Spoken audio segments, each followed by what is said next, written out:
Hello and welcome to the Oh So Spurs podcast. I'm your host Jim, and today I am joined by Johnny. Right, Jim Bow, what's the story? I'm doing well, thanks, mate. And I'm also joined by Sai. How are you, mate? Yeah, Jesus Christ, it's nice to see you there, Jim. Love the role reversal. Nice. This highly intellectual crew, as you may have ciphered already. We're going to be discussing Tottenham's comeback against Brighton. It felt a bit like a win, weirdly, didn't it, guys? I know someone's shouting, "You can't have that mentality." Magic Siemens, he was pretty good. Surprised actually by the amount of injuries Spurs have got, and we'll discuss into that and how much less noticeable they are this year round. Is that because of the manager? Is it because of the squad? Is it both? We'll discuss that. We'll have a little giggle about Arsenal, I think, because the way they treated that Arsenal game. We beat City game. We beat them 2-0, and they seem to celebrate a draw like it was the final of the Champions League, of which they hopefully will not be nowhere near this season. And then we're going to talk about the rotations for Wednesday. Who's going to be our young player of the season? Because there's some good players in the mix for that award. Where does Spurs' squad rank in the league? And who would you take with you if you captain a five-a-side football team from this current Spurs squad? Guys, we'll talk about the most present. Brighton, we were 2-0 down. That didn't stop us, did it? It seems second half, the attacking patterns we've kind of been looking to see more of in open play this season were clicking in, Si. You said you noticed that too? Yeah, no, for sure. And I think, listening to all of the commentary and podcasts over the last day or so, I think it's unanimous across the board that Simmons made a massive difference when he came on. I think some of his actions in, the first 10 minutes, he's had two or three shots and played two or three nice balls as well. So he looked comfortable in that number 10 role. And I think, Destiny gave us so much down that left-hand side, being a natural left footer, overlapping on that left side, gave us a lot in the attacking space. Maybe left us a little bit open down the flanks because of that, maybe. But I guess that's the price you pay. But you certainly saw the team coming together in the second half. And I think we had something like 64% possession in the second half, which was up on the first half. And overall, I think we had 10 corners to Brighton's 2, 32 crosses. It was pure pressure, and it was seemed like only a matter of time. And I think that's probably why it feels like a win, because we were totally dominant second half. And yeah, some of those Kudos was starting to get some change out of their left back. I can't remember the guy's name, but it was nip and tuck first half. But he got lots of change out of him second half and ended up. Katioglu. That's the fella, Katioglu. Just pronounce that again for everyone. Katioglu. I'm all over that. I knew it really. I was just seeing if Johnny was on the ball or not. And I think Brighton went to a back three after they took Katioglu off. And so that gave Kudus even more space down that right hand side. And he's obviously having game after game. He's pretty consistent at the moment. I agree. Katioglu is a fan. He's a good player as well. That Katioglu, yeah. Johnny, I was also really impressed by the difference in set pieces this year. We look both offensively and defensively different. Is that the right word for it? I know we didn't defend perfectly, and we'll get to that. You don't concede any goals if you defend perfectly, but set pieces wise, we look pretty good, right?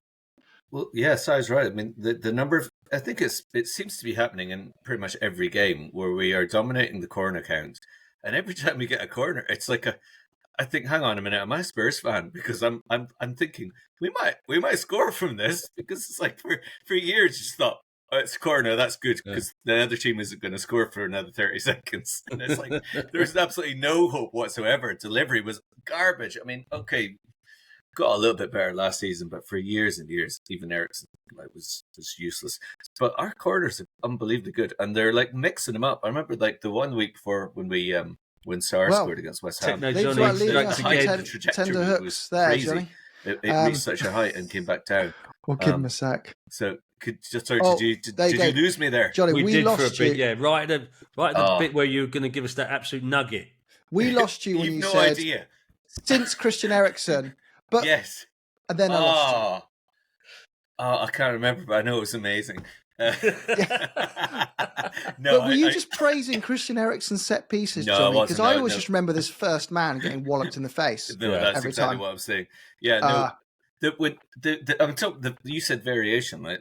The what seems to be happening most of the time is that the ball is going right on top of the goalkeeper, but it's really close to the line, and that 6 yard is so crowded, and there's so much pressure and the blocking off and all of that shenanigans that's going on in there. But the week before, which like we've spoken about the West Ham game, but that goal that Sarr scored, the angle of launch was mental. It's like I don't know if there's a javelin thrower who's listening or watching at the moment who can explain to me the mathematics that which that ball was crossed in. But it was like it looked like it was going to come down with some snow on the top before Sarr headed it back in. So I think it's fantastic now that our corners are really, really good. And like you said, we had a couple of years really when we were vulnerable, to put it politely, when we were defending corners. We obviously missed Kane when he left from that point of view, but I don't know, they're looking a lot more solid at defending them as well. I mean, I think there's some. So I covered a huge amount in the main points there that he responded. But I think overall the physicality of the team really, really impressed me, considering that we had that really important Champions League game only a few days before, which wasn't an easy game whatsoever. And we really, really, I think that the players, especially to come back from behind, but they were measured and they were stage focused, but they were really physically strong. And in fairness, it was a physical game. Both sides gave it plenty. And it was a really enjoyable game to watch. It was a little bit stressful as you come from behind, but I thought it was really, really good. I thought Spurs played really well overall. I mean, it's not perfect, but there's a lot to be positive about.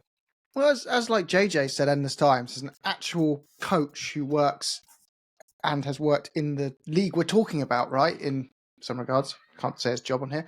But he said, like, this part of the game, the bit where you're coaching in the attacking patterns and open play, that takes the longest. That's the hardest bit to do. That will take time. You can't just expect a new manager to come in and go, wow, and everyone just know what's supposed to, especially when you've got lots of new players coming in. The only solution is time on the training ground. We're playing every 3 days, lots of new faces. It's not easy to fit in at all. So, but we're definitely seeing it slowly get better, aren't we, each week, which is nice. I would say as well, something that's been nice this year. Spurs are missing 5 senior players. We were missing Slanky, Kulusevski, Maddison, Bissouma, and there's one more we're missing. You have to help me out, guys. Dragusin. And we were missing Moani. And Moani. So 7. And 7 at the moment. 7. So that's not the nice thing. The nice thing is we're missing 7 senior players, and we were still rotating our bench because we couldn't fit all our senior players on it. Yeah. I just can't remember a Spurs squad in that situation where we actually had that depth, where it's not some £2 million signing from League One or some academy kid we want to see him have a run out on the pitch. It's just we've got all those players to come back, and I feel like Frank's utilising that depth well, and we've finally got the depth for a manager to utilise that really wasn't there in previous seasons and made our lives difficult. But do you think, guys, that sets us up well to manage multiple competitions this year? Are you hopeful we could, because we've got the FA Cup on Wednesday, right? Wouldn't it just be like Carabao Cup on Wednesday, sorry. Wouldn't it be nice to see us really take one of the domestic cups seriously? I know we always say it, but top 4 and a trophy, top 6 and a trophy, I'll take very gladly, and I'll enjoy it. But Si, are you bothered about the Carabao Cup this year? Do you want to see us go far in it? I mean, we were talking just before we came on air. If we're talking realistically, right, we're in 4 competitions, right? But realistically, we've got a chance of winning 2 of those. I mean, Champions League is very, very much a challenge, and Premier League, no, not this season, obviously. So why not take the 2 cup competitions where you have a chance of winning them seriously? Because otherwise, what's the point?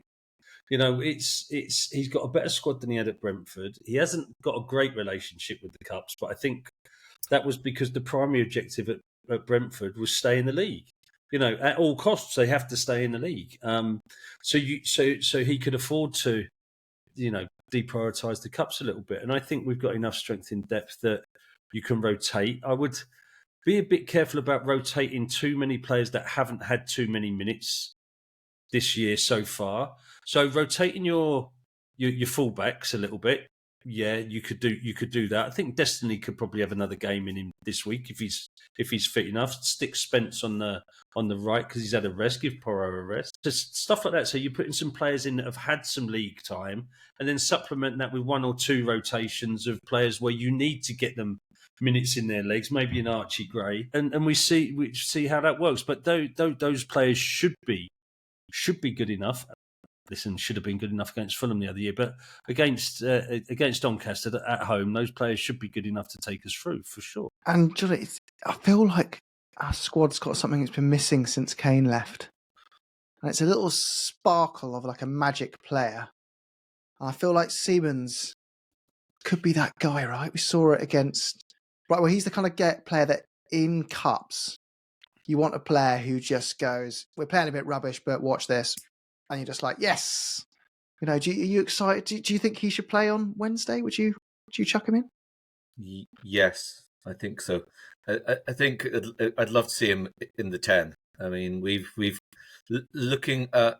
I mean, Si mentioned Gray and Ben Davis and Kevin Dans, so centre half makes sense, and I think Spence obviously didn't play very much at the weekend. O'Doggy could do with another game, just keep him running, keep him much sharp. He was just really, really good, I thought, against Brighton. But I mean, in midfield, like Archie Gray definitely. Then it's a toss up, I guess, between who can join Siemens and Johnson right wing, Odebear left wing, and Moani.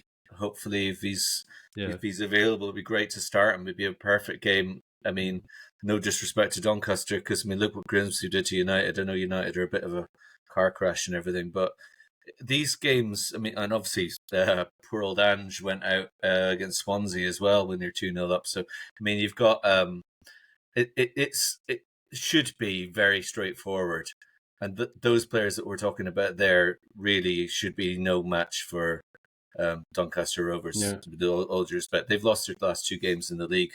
So I mean, and they're doing okay. They had a really good start to the season, but Chevy Siemens was superb the other day.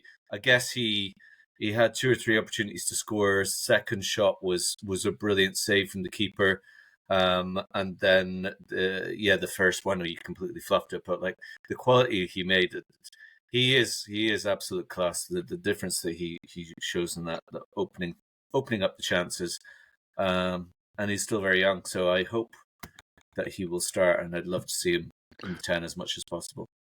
And Si, you had a point to add there, I think, mate. I think you'll see Kinski get a run out in goal. Yeah, that's for sure. I think he'll be a cup keeper.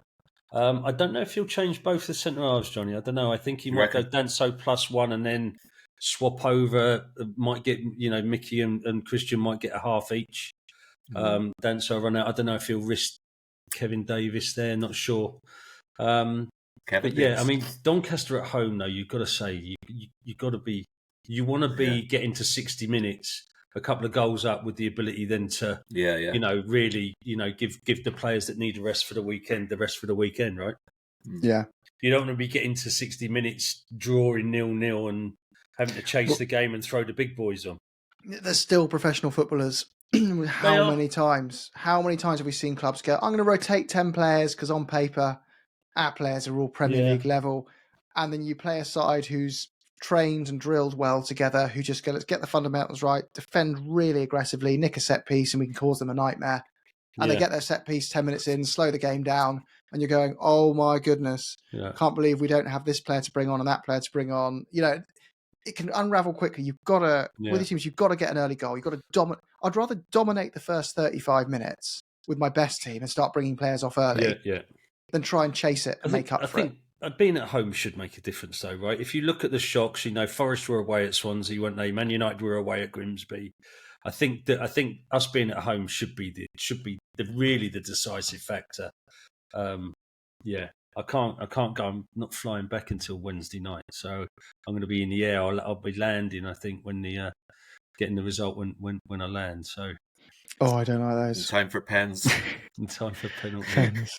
12-13 on penalties. Tottenham go out. The last time I missed a game on a flight was God. when we lost to Newcastle 5-1. 5-1? That's shocking. I was just taking off and it went like 1-0, 2-0. I was like, it can't be 2-0 already. And I was like, this has to be a glitch. And I couldn't get any internet to refresh it. Land the other side. And I was like, 5? It was terrible. I was in the pub. We were 2-0 down. I said to my mate, I've got to go for the loo. So I've gone to the toilet. I've just gone for a pee. I've come back. It's 4-0. What's going on? Oh, glory. Just, love it. Yeah, sometimes it just... Yeah, those are the ones you just switch the telly off, incognito, match the day and TalkSport don't exist. You're so glad you don't go to when you've not gone to that game. Hallelujah! Imagine travelling all the way up there as well. I know. Oh my God. Jeez. Oh, yeah. I thought the funny bit of the game on Saturday was, did you notice how the Brighton players after Richie scored were just appealing for something, because it was just such a scrappy, crappy goal. They were like, there must be something wrong with it. There must be VAR. There must be something wrong with it. We're getting close to the double header. Getting closer. I think one of the things I liked, and maybe it's just me, but when Thomas Frank's press conference afterwards, and he was talking about last season's game, and he was using the pronoun we when he was talking about Postecoglou's team, who were 2-0 up at half-time and lost 3-2. I just thought it was very natural that we said it. I mean, it's not like, taking ownership of that, but he's talking about Tottenham retrospectively as, who he is, what his identity is. Yeah. I thought it was quite interesting because I don't think that's typical for managers to sort of, buy in to that extent. I don't know if that's not that early. Not that early, I don't think. I mean, managers that have been there maybe 4 or 5 years. Yes. Even Ange used to refer to the players as almost as a separate entity.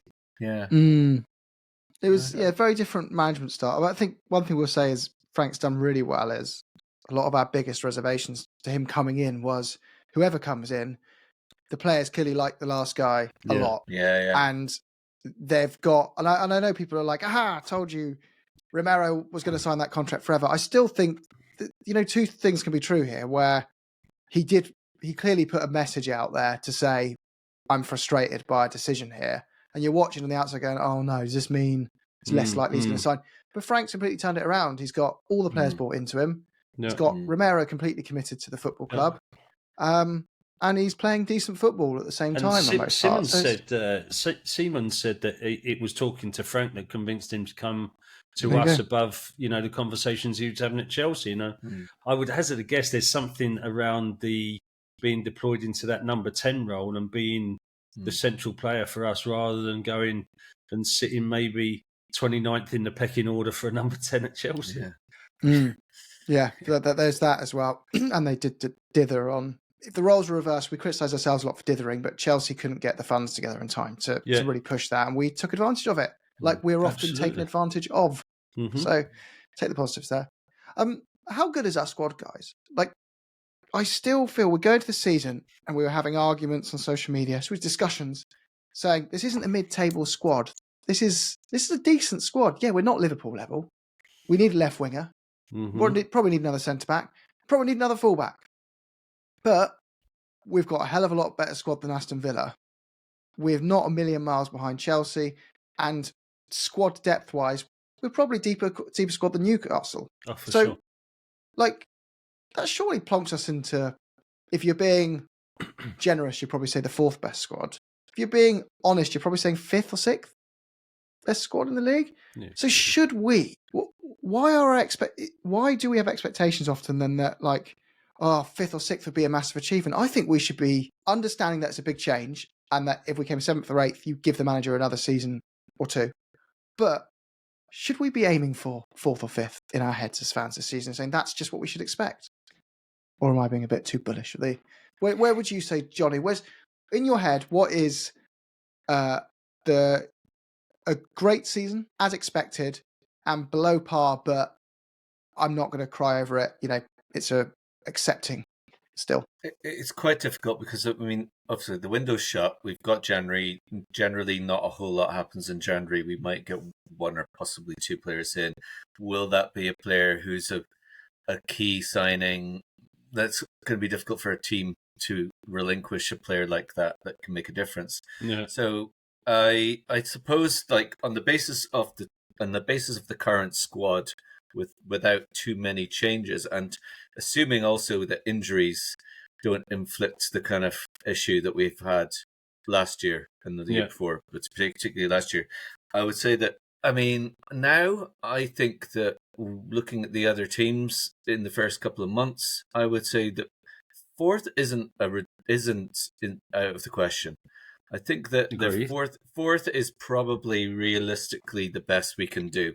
I think we're still suffering to an extent, and probably most Spurs fans are to a degree, the whole issue of last season's league situation. So I think that's artificially. Well, I think that's overly influencing people's expectations, especially non-Spurs fans.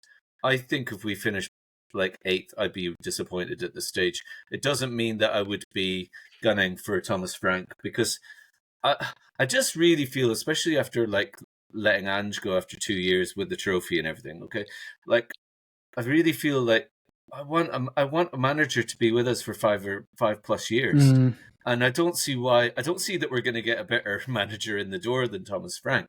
And we can see the impact he's making already. So I don't, the fact that you're phrasing question, and I'm not having a pop at you, Jim, but when the people are, no, but but people sort of are framing a narrative in the sense of, oh, we'll give a manager another season. Like, I'd say that Thomas Frank has to be kind of like the bottom half to be even under sort of really serious sort of question, and maybe the circumstances that lead us to that position would be somewhat mitigating. But I do think that fourth is possible. I do think if we're lucky with the cup draws, we could win one of the two cups. It's been 17, 18 years that will be since we won a domestic trophy. That's ridiculously long. So I do think that, and in terms of what the lowest that I think we should get, I'd say 8th, because I really think that, and I'd be disappointed if we were 8th, to be fair, after the first couple of months. I think we're pretty similar to Newcastle, but I reckon we've got a better squad than them. So I think that maybe 5th is realistic. I think 5th gets you Champions League most seasons now. That'd be really. I'd be really happy with 5th. I'd love a cup as well. We'll see what happens. I don't know. 12th in the FA Cup. Do you keep Frank? Oh, yes, definitely. 15th in the FA Cup. I don't know. I don't ask these horrible questions. I just it's one of those questions that will just divide people. Yeah. And like people come and say, "Why are you talking about divide?" So would you say similar to Johnny, like 4th is like, that's great season? That'd be a marvellous season. 4th would be outstanding. I think if we assume that our injuries are back now and we're assessing the squad with the injured players fully fit, if you look at the positions, the only one that I think is really a worry for us is that left wing. Yeah. I still don't get that. And maybe an out-and-out goal scorer, maybe an out-and-out centre-forward, because as hard as Richie works and as hard as Don works, they're not a 25 goal a season. I don't think they're ever going to be 25 goals a season. I don't get that feeling from either of them. But when you start looking at the goalkeeper situation, Kinski's going to come on. You've got the centre halves. You've got Takai. Vuskovic is doing well at Hamburg. Yeah. So you've got players ready to come in there. You've got Dragoshin. You've got Danso. So I think squad-wise, depth, we're good. And I think that if you look at Newcastle, with Isak gone, I think that their squad is weakened significantly, obviously, with him not being there. Well, like everyone's got gaps, and I hate this discussion. You get into discussion, people are like, but we don't have a left wing. I'm like, everyone except for Liverpool and Arsenal looks at their squad and goes, we need this position, and this position. Yeah, like, we've all got gaps. Like, even the Arsenal fans are still a bit unsure about that left wing. They're not totally convinced with Martinelli, even though he scored a great goal yesterday. Certainly not Trossard. Trossard's run his course there at Arsenal, really, isn't he? He must have done. So again, every club's going to be thinking about where the gaps, whether they got enough depth. I think if you look at the squad now compared to the start of last season, it's a different kettle of fish. Mhm.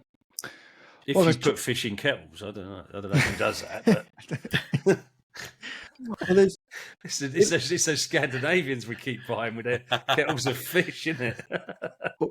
Given that we are a whopping, is it 5 games into the season now in the league? Yep. I think we've got to revise some predictions. So, who is your guys? Who do you think is going to win Tottenham's Player of the Season and Young Player of the Season? I've checked. Xavi Simons does qualify for Young Player of the Year, as does Lucas Bergvall. So you've got a bit of a good race going on there. I don't think Udogie does. No, he doesn't anymore. But you've got a couple of good players in there for sure. Who are you picking, guys, for your Player of the Season and Young Player of the Season? We will just be in agreement. Or well, so far, Kudus is the Player of the Season. I think Bergvall's put in a couple of brilliant performances, but he didn't play in the first few games. Bergvall's though flashes of he does, as they say, belie his years, doesn't he? I mean, he's just and physically he looks incredible. He's a good footballer as well. He's absolutely superb. I'd go for those two, but I'd love if Siemens comes in and blows even Bergvall away with his potential, because we know that he's, if he can get close to what we hope he might be, then that would be fantastic. So I really I need a new favorite player because Sonny's gone, and Kudus is the man at the moment who is kind of stealing my heart, because I just love the way he is beating a man over and over and over. What's his name again there, Si? Your fella from Brighton. Hello. I'm sorry, I tried to set you up there.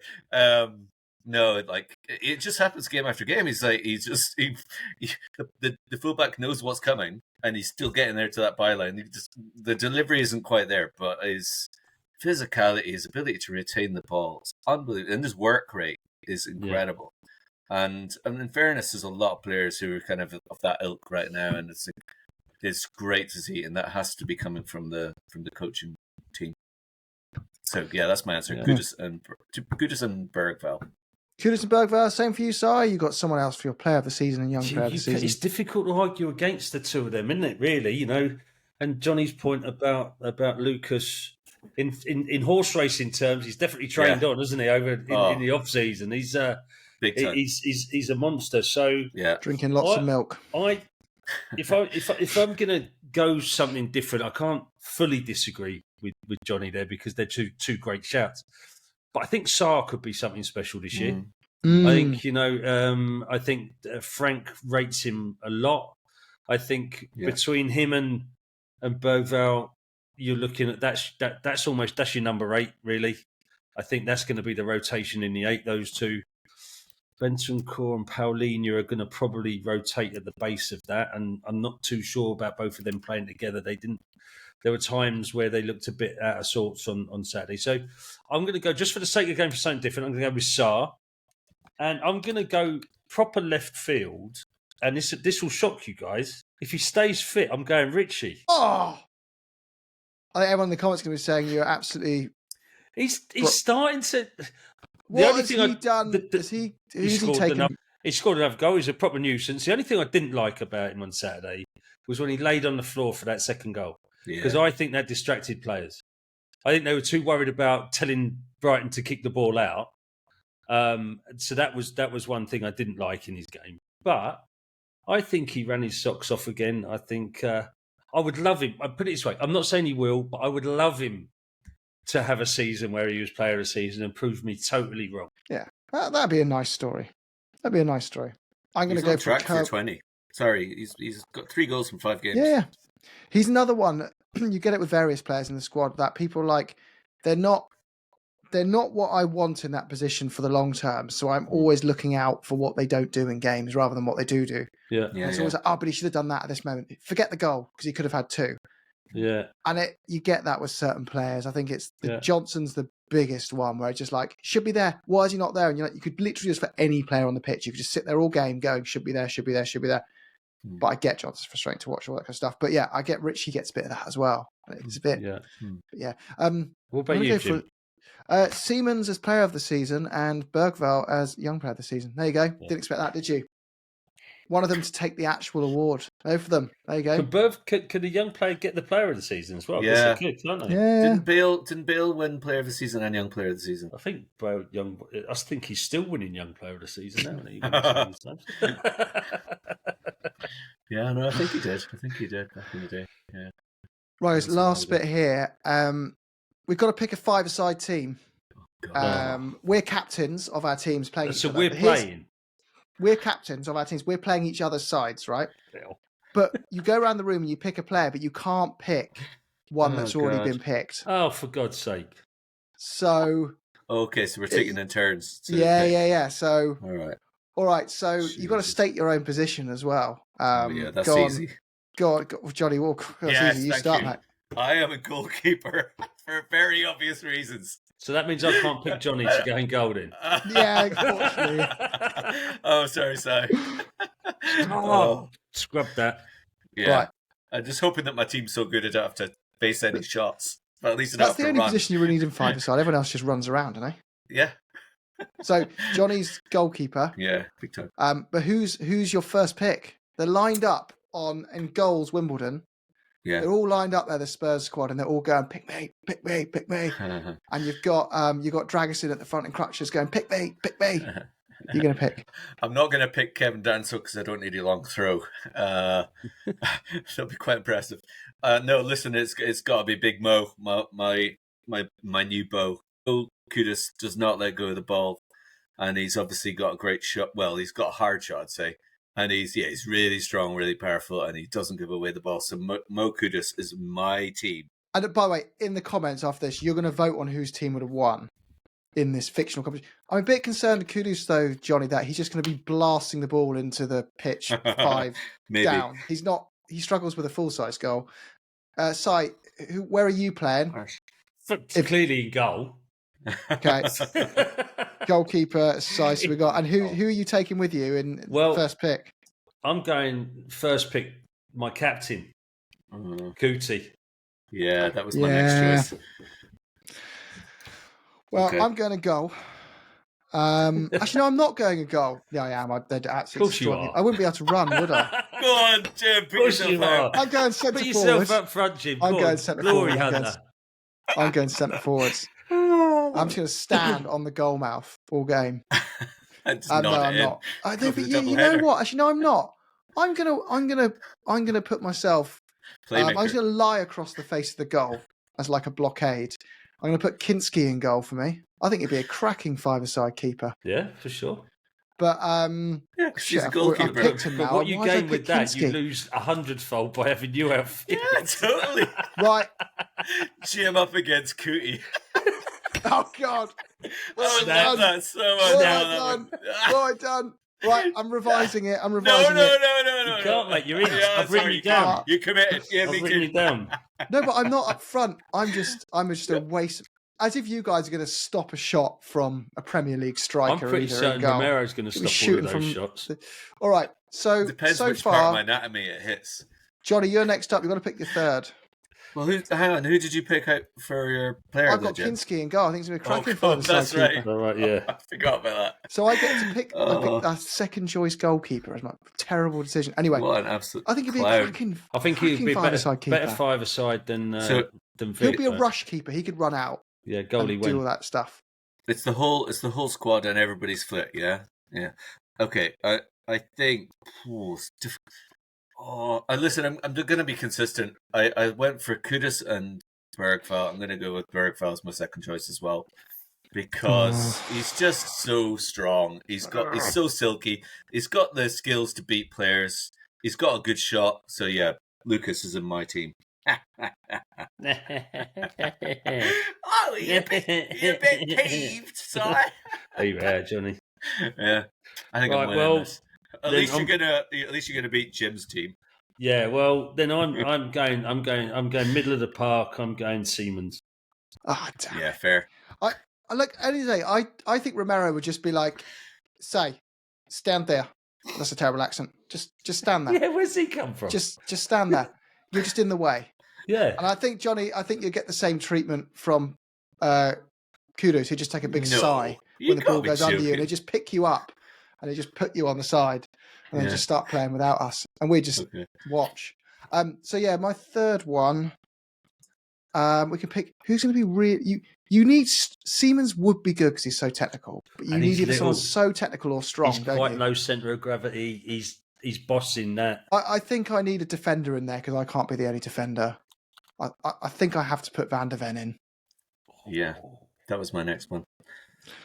So I've got Kinski in goal with Van der Ven and me in front, shielding. But his speed isn't the impact that it has on a full size pitch. But he's technical, isn't he? He doesn't need his head. He's not very good with his head. He's a technical defender. Go on, Si. Who's next? No. Oh, Johnny's next. Johnny's next. I've got to pick the best one. I've got to pick the best one now. Who's next, Johnny? Okay, so it is actually me. We're sticking with the same word. Okay, Jed Spence. Oh, he's the type who would love that environment, wouldn't he? In a five-a-side. He's obviously got a lot of ability. He's very quick, but he's strong in defending. His defending has improved a lot. So he's my defender, but he's also decent going forward. I guess I don't want to put players in the size mouth, so to speak. But there are other players that have that attribute and maybe more up front. But I've already got Lucas and Kudus, so Jed will be solid for me. But move around. So that's the thing with five-a-side. It's interchangeable, isn't it? The players move around. Yeah, exactly. All You the need time. a versatile squad. You need people like me in the team who can. Yes, I was just thinking that. Yeah. Si. Yeah. Who's your fourth? Who's going to join Romero and Siemens and Si? You know what? Johnny's got me thinking there. Johnny's got me thinking about the versatility, the skill, the speed. I think I'm going to slot. It's my destiny. It's his destiny. It's destiny the doggy. I was going to go for that. Yeah. Yeah. So, Destiny Doggy. Right. So I'm next. I've got to add a proper midfielder in mine. I was thinking Maddison, but I think he's just too lightweight for a five-a-side. Oh, totally. You're fine. Oh, I'm not sure, mate. Five-a-side, you can be lightweight. You reckon? Because I'm torn between Maddison and Bentancur here. I think they're both really suit it. But I think you're going to get more goals from Maddison. Yeah. But you're going to get more defensive steel from Bentancur. You're going to get someone who can put a foot in and tackle a bit more. You've got you in there, though, as a defensive steel. I know. You're like a rod of steel. Do I need another one? I'm going to go for... I just think the South Americans have just got it in a five-a-side. I'm going to go for Bentancur in there. So I've got Kinski in goal, me and Van der Ven protecting the goal. You've gone quite defensive, haven't you? Bentancur in the middle. Bentancur in the middle. And wait, I've actually got... No, I have to have Maddison because I've got no one who can literally run with the ball. Park the bus. Madison's in. The minibus. Madison's in. No one better take Danso before I get back to me on this one. I'm actually thinking maybe Ben Davies in there as well, just in case. Maybe you want another keeper. Maybe you want a kind of like a bit of versatile type. All right, Johnny, back to you. You got your final pick to join Mohamed Kudus, Lucas Bachvel, and Jed Spence, and Johnny. Pat Jennings in goal. Oh, it's okay. I'm gonna go with another offensive player, and I'm really tempted by Brennan Johnson, but I'm not sure. Just because he just comes up with the goods, doesn't he? Like if he's anything like he is in the actual 11, he's there. He's there in Bilbao.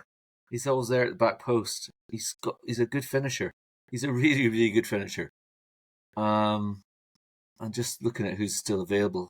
Kulusevski's be pretty handy too. Oh, and Sar's still there too. Well, I feel.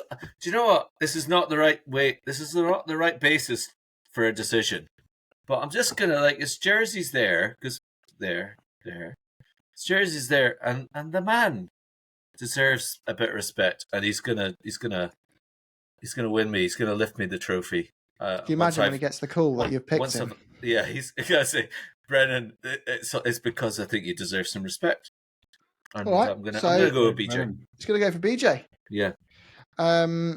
Si, who's your final pick? Johnny called him out there in his discussions to himself. Decky. I'm taking Decky. Oh, yeah, Fit Good shout. Decky. Good shout. Difficult to get the ball off of. Very good. Because I think then you got me in goal, obviously. Safe pair of hands, no doubt. Yeah. You got Romero sitting there just in front. Yeah. And then you've got the three that will be interchangeable across Udogie, Simmons, and Decky. I'm going to go for Richarlison as my last one. See, I had Richie down, but I think, he'll snap a crisp Brazilian. ankle in the first 10 minutes. Brazilian. He was your player of the season a minute ago. I know. Yeah. If I did put the caveat fitness around In didn't this I? fictional scenario, they're all fit. And they can't get injured. So I'll post the teams in the comments section, but just to recap for you to vote on who wins, please. Team Johnny has Johnny in goal with Mohamed Kudus, Lucas Bergveld, Yeah, Jed boys. Spence, and Brennan Johnson. Come on. What I would say, Johnny, if you have absolutely no defence in there at all, you've just gone. Jed Spence. Yeah, What are you on but about? you've got Also- Brennan Johnson and Kudus. You've got Kudus It's could be just because you're blasted. obsessed with defenders. No, I'm just saying, as the host, I can set up a narrative that Grant sets me up Robertson, look. for a better chance of winning because Look, I've if messed people my are team voting up. for you, they are absolutely clueless. Everyone's going to see Kudus blasting it over into Rosed. Bergveld, good pick. Spence, yeah.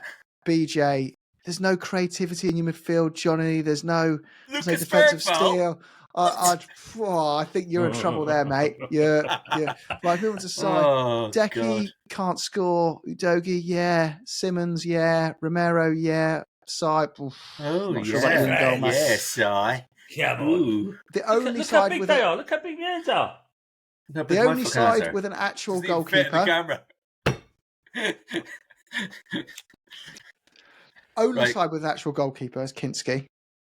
The Yeah, only one with an and then- actual and then you. professional centre back in myself and Van de Ven shielding the front. Van de Ven picking the ball up, driving forward, passing it to Madison So and there's into 3/5 of Richarlison. your team that are defensive. Anyway, we'll let the listeners decide. Jem, can we answer as a question?